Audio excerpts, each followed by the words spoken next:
And I guess it's time to move along to our top 5 predictions. You know, we gave it 2 weeks. We could have started right from the jump, but we gave it 2 weeks to see who's playing well, who's not playing well, so we can have a more accurate prediction of who our top 5 will be this year. So I guess we'll start from number 5. Who do you got at number 5? Number 5. Ooh. Right now, I put United there, but things could change. I feel like they might not climb to the top 4 position, but they may drop down to maybe like 6th, 7th, 8th. But I'm gonna keep them at 5 if they figure out, their style of play. Yeah, I think that's what I was gonna say. The style of play. They brought in this guy Hoyland. I think it's gonna go up top. I don't see him scoring many goals this year. He's 20 years old. He only scored 9 goals in the Italian league. He'll be lucky to get 10 goals this year. He's injured. He's gonna need some time. It's gonna come down to Rashford, what he does on our left wing when Hoyland comes back. Because up top, we already know he can't play. And I don't see Hoyland doing much. Rashford is a hit or miss this year. I don't know if he can have the same season last year that he had. Hope you're liking our video so far. Like, share, and subscribe. And I hope you enjoy the rest of the video. But Man U with those wingers, man, they need to find something now. Yeah, Anthony's not looking like He's not cutting it. $100 million pound player. Same with Sancho. Same with Sancho, exactly. I mean, yeah, this is getting out of hand. That's a whole different topic. But if they figure it out, I think Man U can be that top 5 team. Because towards last season, they did pretty good. They did pretty good. They did pretty good. Probably because they just had a brand new coach. They had a lot of changes. Ronaldo out. Harry Maguire now started and had a rejuvenation. I don't see that from the start of the season this year. But then again, they started really bad last season too. So let's see how it goes. But as of right now, based on how they're playing and how things are looking, I don't even have them on top 5. Number 5, I have Chelsea. I have Chelsea because, we have a brand new coach, Pochettino. We have brand new players, spend a lot of money. Hopefully they can show out what they're worth.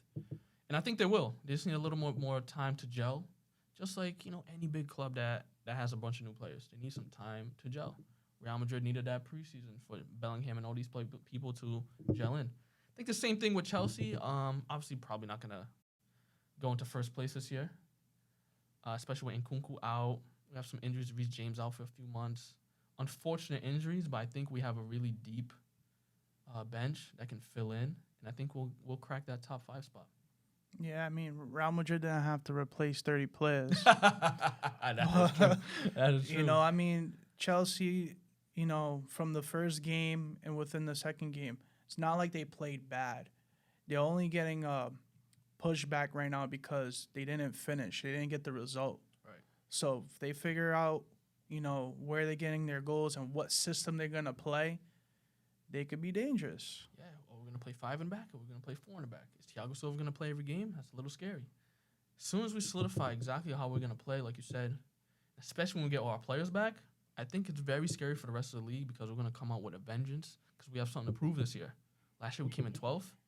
We got to make sure that doesn't happen again. So we're going to play with a little bit extra fire, a little bit extra energy, and crack that top 5 for us. So let's make it happen, Chelsea. We got it. All right. So who you have in 4th? 4th, I have your club, bro. I have Liverpool. I actually have Liverpool at 4th as well. All right, go ahead. Tell me why you got Liverpool in 4th and not 1st. I mean, as a Liverpool fan, of course, I'm pushing for them to go first. But right now, there's still things that we need to break down some things. But there's a lot of things to look forward to. Konate and Van Dijk, their partnership is looking really good. I feel like Konate, he just stepped up to a whole different level. He's looking really good, but it's the midfield situation. It's the conceding goals. It's not like we can't score goals or create chances. It's about conceding those goals. Once we avoid conceding goals, maybe we push up a little bit more. But right now, I'm going to stay at top 4. And I won't be mad if they hit top 4. I think that's a fair shout for the same reasons. The reasons why I have them in top 4 is because their attacking is one of the best in the league. You got so much depth there, too. You got Nunez, Salah, of course, Jota, Diaz. You got all these players that can come in and score a crazy amount of goals. If you put them on different teams, they can each score 20 goals a season. That's how dangerous they are. they're all on one team, so they're probably not all gonna score 20 goals. But imagine having a threat like Jota coming off the bench, a threat like Gakpo coming off the bench. I mean, it's pretty scary. What's also scary is defensively how they play. It's very concerning how Trent gets exploited almost every game. Something has to happen there. Damn, man, this guy can't leave Trout alone. Can't leave Trent alone, man. Let my guy live. He's Let living. my guy live. He's living, but He'll be all right. I don't think he's gonna be all He'll right. be all right man. someday. He'll be all right. But like you said, the midfield position. You guys got Endo, looks promising. But is that a long-term play? Is that like more of a? For me, it looks more of like a squad player because at the end of the day, he's turning 31 before the end of the season. It might be a short-term play. Yeah, I think it's a short-term play if you base it on age. I think he still has a lot to give. You know, coming from the Bundesliga, he was solidified. Captain, and he was actually one of the best center defensive mids in the Bundesliga. I think he can do well. We'll see going forward, but Liverpool also lost a lot of players too. They have to fill in a lot of gaps. Yeah. Fabinho going and Henderson going, those are like our biggest losses. Hendo being our captain and just his energy every time he played, like he kept everything, intact. Man, when he left, I was very disappointed, but it is what it is. We have to go on and keep living, right? And then Fabinho, he still had some time too, but I think he was on his way out. Anyway, he was on his way out, but he still has some time left. So, like I said, we need to push in and put in some more, put in some new players. Maybe getting another center backup for Van Dijk. Mm-hmm. Honestly, a lot of people don't talk about this. Even a right back position too. Like, who's Trent's backup? Gomez? I do not like Gomez in a right back position. Yeah. He makes me honestly, Gomez gives me anxiety when he's in the right back position. He has a mistake in him. I like him more position. in the center back role. I think he could still come back and be a decent player. But I don't think Gomez is the right back guy. Yeah, he's definitely not the solution to the problems you have at right back. But another problem is you guys don't like to spend a lot of money. It's more of the bargain signings, which is a good thing because you want to get more bang for your buck. But at the same time, sometimes you need that blockbuster deal to push you over the edge, like you guys are looking to do. So let's see if the Endo bargain deal ends up working. Let's see if maybe another few more signings start before the end of the transfer season and transfer window, I should say. And let's see. Liverpool in 4th. Got Newcastle in 3rd. Newcastle in third. Like I've been saying, Newcastle, great team. Within the last few years, they became a different squad. Whole different squad. Trippier coming in, helping that team push forward. Tonali coming in and, Isak being up top. I don't know, man. I think they can push the top 3 position even if they're going into the Champions League. A lot of people may say since they're in the Champions League, it'll be a little bit more distractions and more games and all that. But I think they have the reinforcements to push a top 3 spot. Yeah, speaking of reinforcements, they have a backup player for every position. They do. And I think to contend for the top 3, the top 2, the top 1, you have to be, well-rounded in all positions. Something goes down, somebody's there to pick it back up. I think in every position, especially with the signings they made, Livramento, Tonali, all these guys that they picked up this year are bringing them closer to that first place position. And we already know, first place in the EPL is no joke. You need to be solidified, not only technically on the field, but if something goes wrong, how do you react? How will Newcastle react when, somebody goes down? If Isak gets injured, can Callum Wilson come and pick up the goals that he's scoring? If Tonali gets a red card and he's suspended for 3 games, can someone like Anderson come in or Longstaff come in and replace him? These are all things that still need to be proven. But I think with the way they're moving, especially with the coach Eddie Howe, I think they'll crack top 3 this year. Yeah, no, they're a team to try to beat in the Premier League. Yeah, So yeah, I got them in third. Well, what's your third position? I got Newcastle too, man. Oh, wow. I got Newcastle, and for the same reasons that we just described. I mean, they're looking good, man. I think this Newcastle team is not a team known as looking forward to face. I'll tell you that much. So Oh, Liverpool's facing them next week, and I'm not happy about that. I'll be watching that, man, Yeah. with my Newcastle jersey on right here. Can I borrow that? No, you cannot borrow that jersey. I'll be supporting Newcastle. Oh man, second place, man. Second place, I have Arsenal. You know, they made a lot of good signings, but I gotta see it, man. I really gotta see it. They came so close last season, and we could keep speaking about how close they were, how close they were. You just need to get it done. Right. You know, but I mean, hey, I'm not counting them out for the one position, but right now I have them in two, and that's how I see it. I agree. I have Arsenal in second. One for the way they performed last year, but also for the way they performed last year. What do I mean by that? I mean, they played so well for 90% of the season. In the last bit, they dropped the ball up 8 points or something like that. And to have, Man City, who won last year, catch back up and not win the league is just insane to me. But like you said, they made the right signings. They needed someone really strong in the midfield position. They got Declan Rice.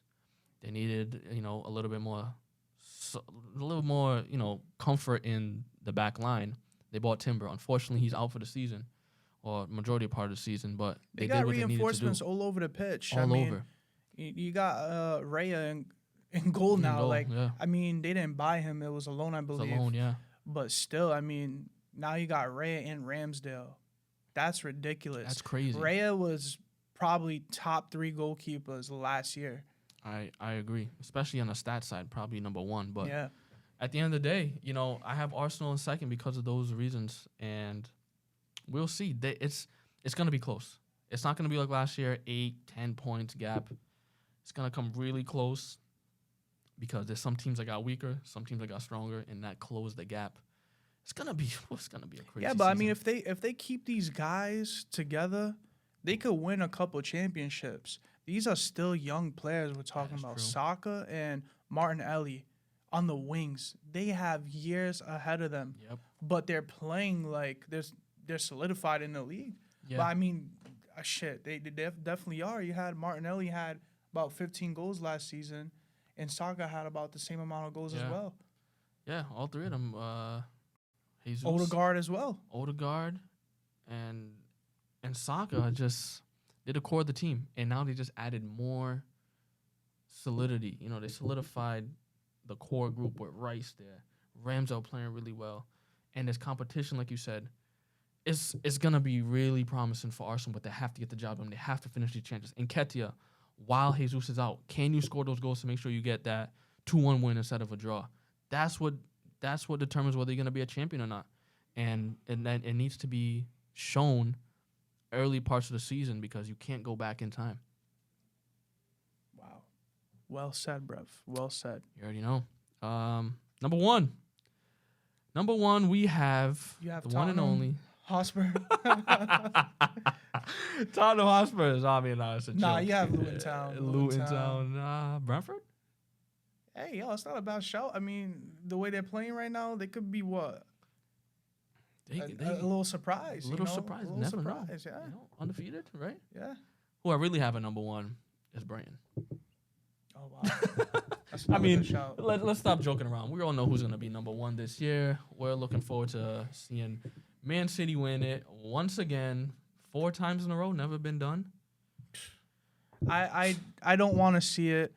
I do have City number one, but if Arsenal wants to, come in and win, I'll be happy.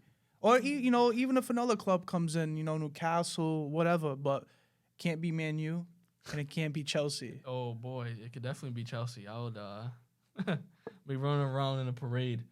But yeah, Man City just looks so strong. We saw the defensive signings that they made this year. Unbelievable. Josko Guardiola, I think he just not changes that defensive line, but really goes back to the core of what Pep wants to do. Defenders defend. Kyle Walker, one-on-one defending. Probably the best in the world when it comes down to a right back. Ruben Diaz, you're not getting by the guy. Akanji, like you said earlier, one of the best Premier League defenders right now. Josko Guardiola has years ahead of him, like you would say. I mean, and that's just the starting lineup. We got young players like Rico Lewis that can come in and do a little razzle-dazzle. Yeah. John Stones playing crazy positions all over the pitch. That's just the defense. Talk about the midfield and offense. Kovacic came in, playing against Newcastle. He looked calm, cool, collective. He's doing well at Man City. He's controlling the midfield a little bit. And, Foden stepping it up. He's gonna be the guy this year. De Bruyne out for 4 months. We could see a different Foden now. Now we can maybe see him be one of the best players in the Premier League. And if he does well within that 4 months, maybe Pep gives him a bigger role in the team. I think it's warranted. I think he deserves it after all these years. He's still really young, like we discussed, but De Bruyne is getting up there in age. Yeah. He's starting to get these injuries back to back, which is not a good sign. He's going to need more time to come back and get to 100% match fitness. It's and they're a little bit, on the short end of the stick when it comes down to attackers. Yeah, no, for sure. They're trying to make some signings. I seen that they submitted a bid for Doku. Yeah, I saw that. And it seems like it might go through. Paquette was one, but, they pulled out because of some betting allegations. You saw that, right? Yeah. Crazy. And they wanted $100 million from him. I don't think Man City was going to pay that. Surprisingly, I think Man City would have paid for it. I think so. After just spending, crazy money on Guardiola, Man City's not a team to do those crazy back-to-back 100. They've done it. They've done it in the past. They made some really crazy signings in one window. I remember back in the day, what was it? David Silva and Yaya Toure, I think, were in the same window. That's crazy. Well, that's why they're getting investigated for FFP. So. Yeah. Chelsea. Chelsea. We might be right behind. Need to get investigated, please. But if that leads to, $4 billion, bro, please. 1.2 billion. But hey, please, my friend. If 1.2 billion leads to 4 championships in 5 years, I'll take all the FFP relegations you want to give to me, bro. That's not something you should be proud of, man. You having to go spend that much money just to win the Prem? Hey, that's what the world's come to. We've seen these crazy inflated prices. It only gets worse. Every team is doing it. Every team's spending these crazy types of money. We just got to get along and make sure. What team? Saudi teams? Saudi-owned teams, These teams are owned by some big dogs, and like Man City is owned by a big dog, and that's why they're on top. Yeah. They're playing like big dogs on the field. They have a big dog up top named Erling Haaland, who's going to win the Golden Boot, and Man City are going to win, not by a big margin for me, because they did lose some players, but even with the Newcastle game, they dominated the game. They found a way. They found a way within a tough game. They still got it done, and that's what Pep brings to a team. That's what they do. Man City champions. We'll see if they are at the end. And that's the end of the episode. Thanks for tuning in. Like, share, and subscribe, and we'll see you next time.